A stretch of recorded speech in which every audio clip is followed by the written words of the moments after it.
నిన్న ముద్రగడ పద్మనాభం ఆయన కనభం మృతి. కొంతకాలంగా ఆయన క్యాన్సర్తో కిడ్నీ వ్యాధులతో పోరాటం చేస్తున్నాడు. హైదరాబాద్ ఆసుపత్రిలో ఆయన నిన్న తుది శ్వాస విడిచిండు. నేడు కిర్లంపూడిలో ఆయన అంత్యక్రియలు జరగబోతున్నాయట. ఈయన రకరకాల ఇక ఇటు పోయిండు అటు వచ్చిండు. అందులో మొత్తానికైతే ఆయన ఒక మంచి అంటే మూమెంట్ని అయితే బలంగా తీసుకెళ్ళగలిగిండు కాపు మూమెంట్లో. సో ఆయన ఎమ్మెల్యేగా కూడా గెలిచిండు, 3 సార్లు ఎమ్మెల్యే అయినట్టున్నాడు. తూర్పుగోదావరి జిల్లా కిర్లంపూడిలో 1953 జనవరి 22న ఆయన జన్మించిండు.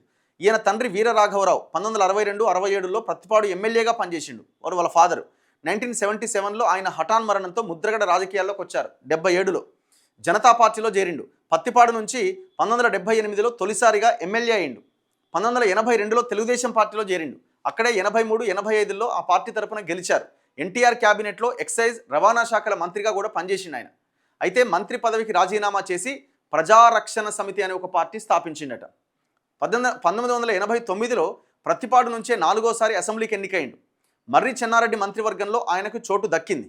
1994లో ముద్రగడ తొలిసారి ఓడిపోయిండు. ఆ తర్వాత మళ్ళీ ప్రతిపాడు నుంచి పోటీ చేయలే. 99 ఎన్నికలకు ముందు ఆయన టీడీపీలో చేరిండు. ఆ ఎన్నికల్లో కాకినాడ నుంచి ఎంపీ అయిండు. ఎప్పుడు 99లో. 2004 లోక్సభ ఎన్నికల్లో మాత్రం ఓడిపోయిండు. ఇక దాని తర్వాత ఆయన ఎక్కడ చట్టసభలో కూర్చోలే. ముద్రగడ రాష్ట్రంలో కాపు ఉద్యమ నేతగా గుర్తింపు పొందారు. కాపు రిజర్వేషన్ల కోసం పోరాడారు. 94లో నిరాహార దీక్ష చేసిండు. అప్పటి ముఖ్యమంత్రి విజయభాస్కర్ రెడ్డి కాపు విద్యార్థులకు ఆర్థిక ప్రయోజనాలు కల్పిస్తూ జీవో 30 జారీ చేసిండు.